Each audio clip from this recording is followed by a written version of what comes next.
Инсайт за милион. Защо вие срещате мъже, които икономисват на вас? Или сте в отношения в мъж, който се свиди, се скрънзи и така нататък. Или ако не сте в отношения, то привличате и срещате именно такъв типаж мъже, които не проявяват щедрост при взаимодействието с вас. Не ухажват красиво, не подаряват подаръци, цветя и така нататък и така нататък. Защо това се получава? Направете първо една саморефлексия на самата себе си. Примерно, в най-малките неща, битовизмите, примерно да речем, вие отивате да си купите вода за вкъщи. Каква вода избирате? Най-евтината ли избирате? Когато трябва да купите, примерно, домати, там родните домати ли избирате, които са, нали, една идея по-висока цена, или избирате обикновения домат, който е по-там ефтин на килограма и така нататък. Когато отидете в ресторант, какво избирате? По-ефтиното ястие.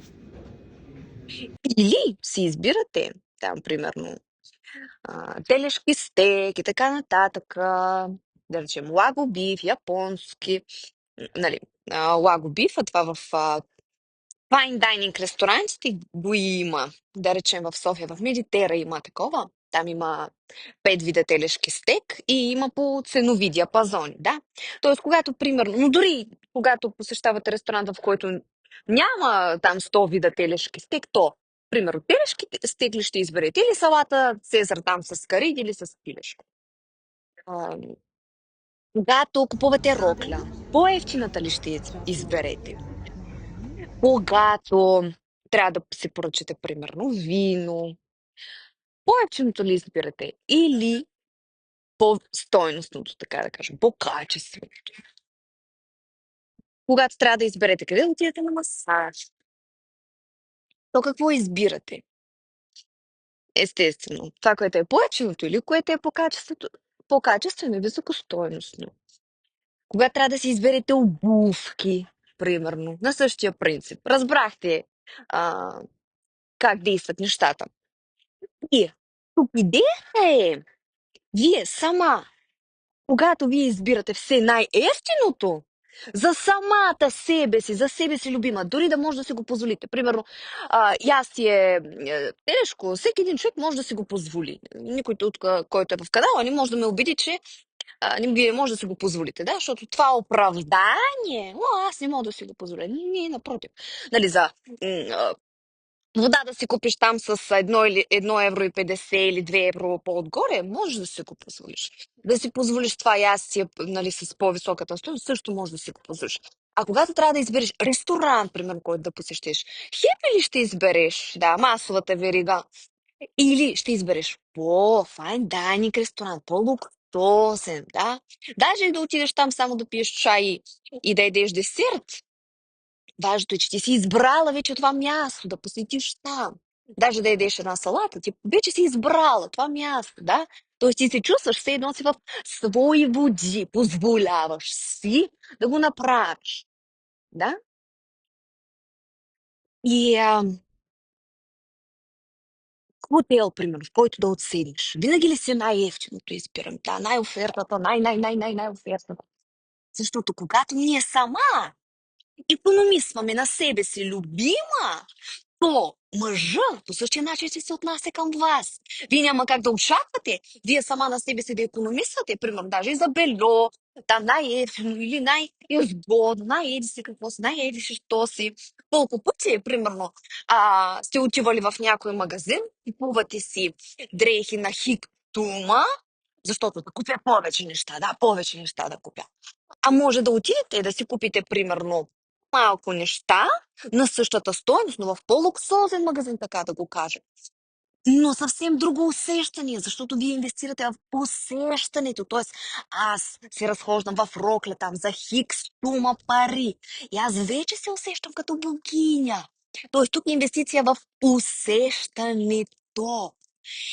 И именно тук искам всяка една от вас честно да си направи саморефлексия. В кои неща аз се ми свиди за мене самата Да, и от ден едно, още от днес, вие да започнете да го променяте. Тоест, отивам днеска в супермаркета, ще си купя розовите домати, ще си купя водата, нали, с по-висока стойност. Ще отида в луксозен ресторант. Ще ям там. Ще си купя ново бело. Да, по-луксозно бело. Ще си купя там нова рокля. И едно по едно, т.е. не ви казвам всички неща на един ден да ги направите, но стъпка по стъпка, едно по едно да започнете да ги правите още от днес, още от ден едно. Да, за да може вие самата първо себе си да препрограмирате. Защото мъжа, всеки един мъж, който се появява във вашия живот, това е огледало на вас. Неговото отношение към вас самата е огледало на вашето отношение към себе си сама. Да? Ето, аз икономисвам на себе си и мъж да икономисва на мен. По този начин действа. Това е закона. Това е именно по този начин. Когато аз разбрах това нещо преди хикс години, бях, Боже Господи, ама то наистина си е така. Боже мили, аз как очаквам някой на мене тук да ми подарява еди си какво си, да ми резервира бизнес клас самолети, да ми купува подаръци примерно за хит сума и еди си що си, еди си що си. Няма как това нещо да стане, докато аз самата избирам винаги се най-ефтиното. Те се старая да икономисвам. Сега, всяка една от вас, според собствения си бюджет, да започне да вдига нивото. Тоест, следващия път, когато вие трябва да ходите на пазар, ето, примерно сега, всеки един обновява гардероба си, идва пролета, вие имате за задача да отидете в магазин, който е по-луксозен. Дори веднага да не купувате, просто там да бъдете, да пробвате. Да, един, втори, трети.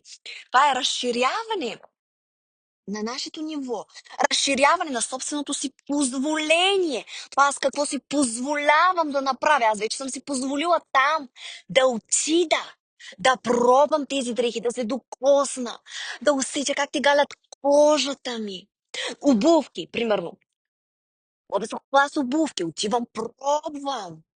Ето, примерно тук в София специално, във Варна също, има Пепнина, има Елизабета Франчи.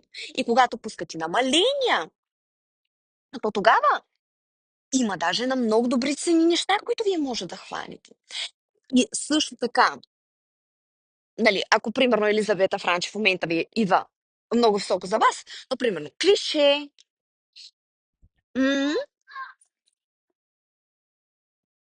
и по този начин ние започваме да препрограмираме самата себе си. Тоест, когато ти вече самата на себе си позволяваш повече, то тогава мъжа на енергетическо ниво усеща и вече започва да отразява твоето ново собствено отношение към самата себе си и той започва да се отнася към тебе вече по различен начин. И тогава и ти не се съгласяваш на нещо по-малко, да? Щом аз сама си позволявам себе си, примерно, да се заведа в 5-звезден ресторант, било то сама, било то с приятелка. Не се страхувайте да ходите сами. Даже там стават много по-хубави запознанства, когато вие се намирате в 5-звезден ресторант с нови ухажори. Защото когато вие сте група, примерно там, двете приятелки сте се събрали, то тогава мъж се притеснява да се запознава. А когато вие сте сама, сте по-открита и той тогава, нали, повече голям шанс има да се запознае с вас някой. Естествено, трябва и да флиртувате. Тук вече наблизаме в друга тематика, нали, тактики и сигнали, които трябва да подаваме на мъжа, но факта, че, примерно, когато аз самата на себе си разрешавам да ходя в 5-звезден ресторант, то тогава за мен това е норма. Мъж, когато излизам аз с мъж, това е норма той да ме води именно в такъв ресторант. Аз на хепи няма да се съглася. Разбирате ли за какво говорим тук? Или, примерно, когато вие сте си позволила веднъж да си купите там заветните обувки, заветната рокля, да, и ходите в нея като богиня, то тогава Вие няма да се съгласите на подарък на по-ниска стойност. Да? Тоест, от тази стойност нагоре вече. Тоест, постепенно ние препрограмираме себе си. И всяка една от вас има за задача да започне с малки стъпки от всичко това, което ви дадох като примери, да започнете да го прилагате. Разширение на собственото позволение. За програмиране на щедрост. Когато аз съм щедра към самата себе си го запишете като вярване, като нов сайт, то тогава и всички мъже са щедри към мен.